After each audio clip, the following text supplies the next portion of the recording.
Years, I kept the lights on at a hospital that processed billing for over 8,000 active patients across 4 counties. Not glamorous work. Nobody puts medical billing coordinator on their kid's dream board. But I knew every code, every payer contract, every quirk in the system that kept claims from getting denied and money from disappearing into a void.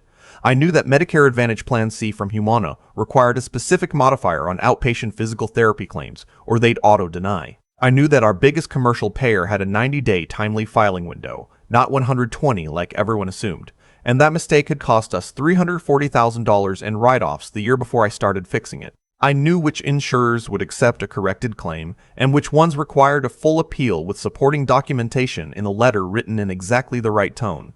I didn't learn that from a textbook. I learned it from 9 years of fighting for every dollar on behalf of patients who never even knew there was a fight happening. My title was Revenue Cycle Supervisor. What that actually meant was I was the person standing between our hospital and financial chaos every single day. The hospital wasn't huge. Regional Medical Center in Central Ohio, about 240 beds, small enough that everyone knew everyone, big enough that the billing operation was genuinely complex. We had a team of 11 people under me, coders, billers, follow-up specialists, and we ran a clean shop. Our denial rate was 4.2% when the national average for hospitals our size was sitting around 10%. Our average days in accounts receivable was 38. Industry benchmark is 50. I'm not saying this to brag, I'm saying it so you understand what was working and why it mattered. The CFO who hired me, a steady woman in her late 50s named Barbara, retired in the spring. She gave 6 months' notice, trained her replacement thoroughly, and left on a Friday with a cake from the cafeteria and a card signed by half the hospital. Good woman. She understood that healthcare finance is not a place for experiments. Her replacement came from a private equity firm out of Chicago that had recently acquired a minority stake in our health system. He was 34 years old, had an MBA from Northwestern, and had never worked a single day inside a hospital. His name was Colton. No, wait. I'll call him what he was, my new boss.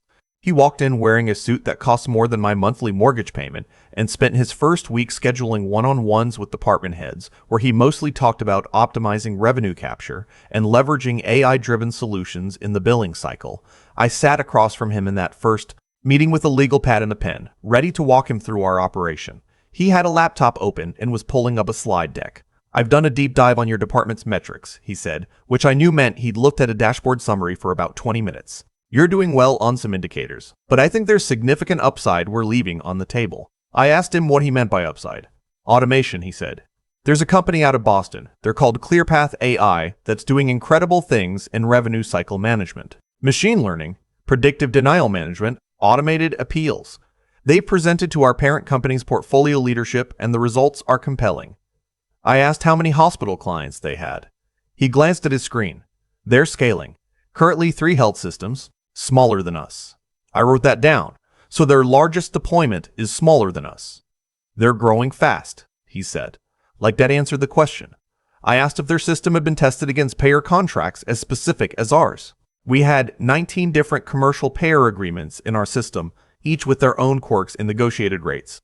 Some of those contracts had been built over years of relationship and renegotiation. The system I manage understood all of them. He said the AI was trained on a broad data set of payer behavior nationwide. I said, "That's not the same thing." He smiled the kind of smile that people smile when they've already made the decision and are just doing the courtesy of listening. "We're going to move forward with a pilot," he said. "I'd like your team to cooperate fully with the implementation team." I said my team would cooperate. What I didn't say was what I was already calculating in my head. The implementation team arrived 6 weeks later. 3 consultants in their late 20s, all sharp and enthusiastic, none of whom had ever worked in a hospital billing department. They spent 2 weeks documenting our current workflows, which I helped with because I'm a professional, and then they started configuring the ClearPath system to take over claim submission and denial management. I raised concerns in writing, twice. I sent emails to my new boss laying out specific scenarios where I believed the AI system would fail. Our Medicaid managed care payer, for example, required prior authorization verification on all inpatient claims over a certain length of stay. And that verification had to be manually cross-referenced against our ADT system because the data feeds were incompatible. ClearPath's system assumed clean data integration that we simply didn't have. His response both times was some version of, "The team is aware and working through the integration details." They were not working through the integration details. What they were doing was building a system that assumed our data was cleaner and more standardized than it actually was, because they'd never worked somewhere where it wasn't. The go-live date was set for the first Monday in November. I put in a formal request for a parallel run period. Keep our existing system operating alongside ClearPath for 60 days to identify failures before they hit actual claims. It was the standard approach for any responsible system migration. Any hospital I'd ever spoken to that did this kind of transition ran parallel for at least 30 days. I documented the request. I got a response saying that parallel operation wasn't in the budget and would delay the ROI timeline. That's when I knew. Not that the system would fail. I already knew that. I knew the exact moment I realized we were doing a cold start on a complex payer environment with a system that had never seen anything like it. What I knew in that moment was that there was nothing more I could do. I'd raised the flag twice in writing. I'd asked for the safety net. I'd been told no. My job at that point was to document everything and prepare my team for what was coming. I want to be clear about something because it matters. The people who were going to get hurt by this weren't my new boss. They weren't the ClearPath consultants who'd fly back to Boston when it was over. The people who were going to get hurt were our patients. People who just had surgery, who were managing chronic conditions, who were already dealing with the worst moments of their lives, and who were about to start getting billing statements with errors, or worse, who were going to have their claims denied because our system couldn't process them correctly, leaving them with unexpected balances they didn't owe. That kept me up at night more than anything else. Go Live happened on a Monday. By Wednesday, I had 3 of my billers in my office telling me what I'd already started seeing. Claims were dropping into a failed status queue faster than the ClearPath dashboard was capturing them. The system was generating clean submissions on the straightforward cases. Your standard commercial PPO, inpatient admission, clean diagnosis codes. Those were fine. But anything with a wrinkle was either erroring out silently or submitting with incorrect modifiers. By Thursday, we had over $1.1 million in claims sitting in a failed or pending queue that the system wasn't flagging as urgent. I documented everything and sent a detailed report to my boss. He forwarded it to the ClearPath team and told me they were investigating. By the end of week 2, the number was $2.7 million.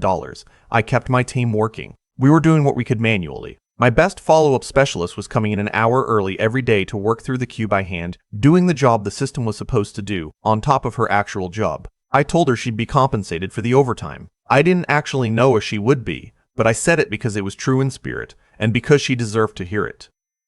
The denial letters started arriving in week 3. When a hospital claim gets denied, you don't always find out immediately. Payers have 30 to 45 days to process. So the denials hitting us in week 3 were from claims submitted right around Go Live, the ones where the system had submitted something, just submitted it wrong. Wrong modifier, wrong place of service code, missing authorization number. Each one of those was a claim that now required a manual appeal with supporting documentation, submitted within the timely filing window. We had 47 denials in week 3, then 91 in week 4. One of them was a $94,000 inpatient stay for a patient who'd had a cardiac procedure. The claim had gone out without the correct principal procedure code because ClearPath had mapped our internal charge codes incorrectly during implementation. The payer denied it as unbundled. An appeal on something that size takes weeks and requires a clinical documentation review. We caught it, but catching it wasn't the same as fixing it fast. I started getting calls from our patient financial services team. Patients were calling about bills they didn't recognize. In several cases, the system had applied payments incorrectly, and balances were showing up on accounts that had already been settled. Nothing is more damaging to patient trust than telling someone who already paid their bill that they still owe money. 2 patients had already filed complaints with our patient advocate office. My boss held a meeting in week 5 to assess the situation. The ClearPath lead was on the phone. There was a lot of language about unforeseen integration complexity and iterative improvement and the learning curve. I sat at that conference table and listened and said very little, because I had already said everything I had to say in writing before any of this started. At the end of the meeting, my boss asked me what I thought it would take to stabilize the operation. I told him the truth.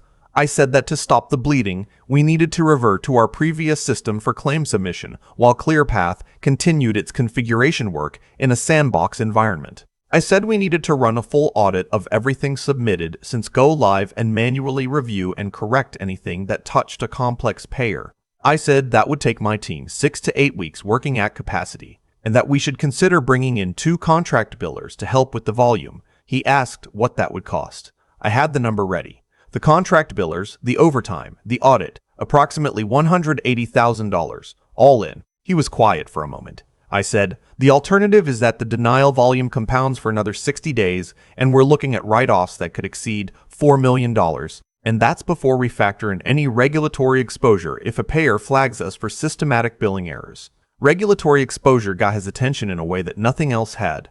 Healthcare billing errors at scale aren't just a financial problem. They can trigger payer audits, CMS reviews, and in the worst cases, exclusion from Medicare and Medicaid programs. That's not a fine. That's an existential threat to a regional hospital. He said he'd bring it to the health system's CFO. That meeting happened the next day. I wasn't in it. But 2 hours after it ended, my boss came to my office, closed the door, and sat down. We're reverting, he said. I said, okay. I want you to lead the recovery. I said, I know. He sat there for a second like he wanted to say something else. I don't know what it was. He never said it. He got up and left. What followed was 8 weeks of the hardest work my team had ever done. We brought back our previous system, which had thankfully never been fully decommissioned, just sidelined. We ran the full audit. We identified $3.1 million in claims that needed correction or appeal. My team worked through them methodically, payer by payer, claim by claim. The 2 contract billers came on board within a week and turned out to be excellent. One of them had 17 years of hospital billing experience and could code faster than anyone I'd seen. We got the cardiac claim appealed and paid. Took 4 weeks, but we got it. The patient never knew how close that one came to becoming their problem. By the end of the recovery period, we'd successfully resolved $2.8 million of the $3.1 million in affected claims. The remaining $300,000 was in appeals that were still pending or had been written off due to timely filing expiration claims that had fallen too far outside the window before we caught them. That $300,000 was the real cost of the cold start, not the contract billers, not the overtime. $300,000 that the hospital simply never collected because someone decided that a parallel run wasn't in the budget. The Clear Path contract was terminated. I never saw the buyout terms, but I heard through the finance grapevine that we paid a significant early termination fee on top of everything else. My boss lasted another 4 months. He was reassigned to a strategic initiatives role at the parent company's Chicago office, which everyone understood to mean he was being moved somewhere he couldn't cause direct operational damage while they figured out what to do with him. The MBA from Northwestern, the suit, the slide decks about AI-driven solutions, none of it translated into understanding what actually kept a hospital financially viable. He was replaced by an interim CFO, a woman named Cheryl who'd spent 22 years in hospital finance and started her first week by sitting in my office for 2 hours asking me to explain every payer contract we had. She took notes on a legal pad. Old school. I liked her immediately. She asked me how I would describe the root cause of what had happened. I said, someone made a technology decision without understanding the environment the technology had to work in, and then removed the safety net that would have caught the failure before it became a crisis. She wrote that down. Then she asked me what I needed. I gave her a list. 2 additional FTE positions on my team, a budget for annual payer contract training, and a formal change management protocol that required my sign-off before any billing system modification could be implemented. She said she'd take it to the board. 3 weeks later, I had everything on the list. The 2 patients who'd filed complaints through our patient advocate office both received personal calls from our patient services director, had their accounts reviewed and corrected, and were offered a discount on their outstanding balances as a gesture of goodwill. One of them left a positive review online afterward, which struck me as remarkably gracious given what they'd been through. One of my billers, the one who'd been coming in early every day during the crisis, got a merit raise at the next review cycle. She deserved more, but it was what I could get approved, and I made sure she knew I'd gone to bat for it. I still work there, same hospital, same department, same view of the parking lot from my desk on the 3rd floor. Our denial rate is back to 4.1%. Days in AR is 36. Better than before, partly because the crisis forced us to document our processes more thoroughly than we ever had, which turned out to be useful. Sometimes I think about what would have happened if I hadn't documented those emails, if I hadn't put the parallel run request in writing. If I hadn't had that $180,000 recovery cost ready to present against the projected write-off number when it mattered, none of the outcome changes. The system still fails, the money still bleeds out. But maybe I'm the one who takes the blame for it. In healthcare billing, the work is invisible until it breaks. Nobody congratulates you for the denial that never happened, the appeal that got paid, the $94,000 claim that came back clean because someone knew which modifier to use and why. They just expect the money to arrive, and when it does, they assume it was simple.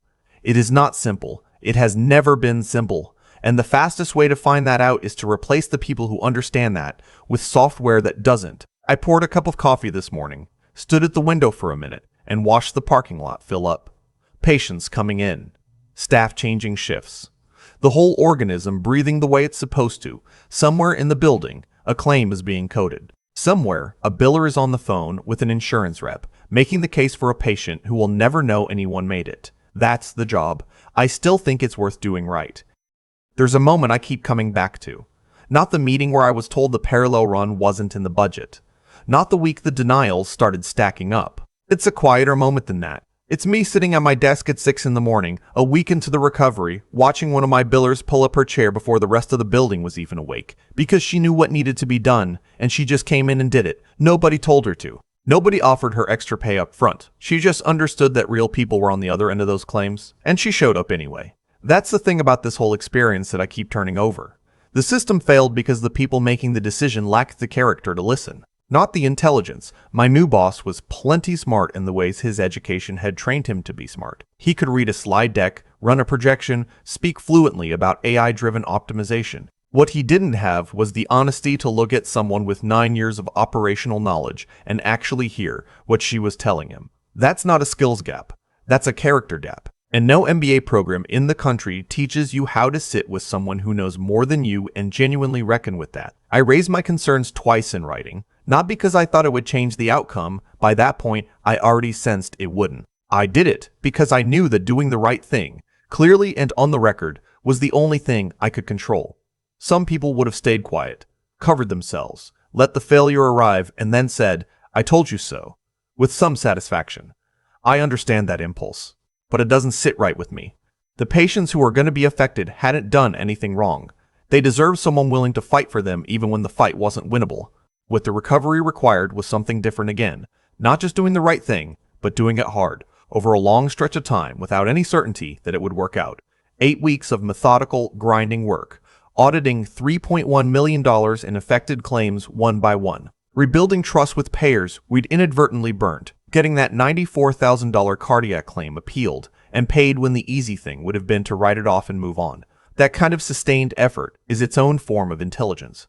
Practical, patient, built from experience rather than theory. Barbara, who ran finance before any of this happened, used to say that institutional knowledge is the most undervalued asset in any organization because it's invisible until it's gone. She was right. I didn't fully appreciate how right until I watched everything she and I and the rest of the team had quietly maintained for years start to unravel the moment someone decided it was replaceable. Cheryl understood it immediately. Sat in my office, legal pad open, and asked me to explain every payer contract from scratch. She didn't pretend to already know. That kind of intellectual humility, the willingness to learn before deciding, is rarer than it should be, and it's what makes the difference between leadership that builds things and leadership that breaks them. I think about what I want to carry forward from all of it.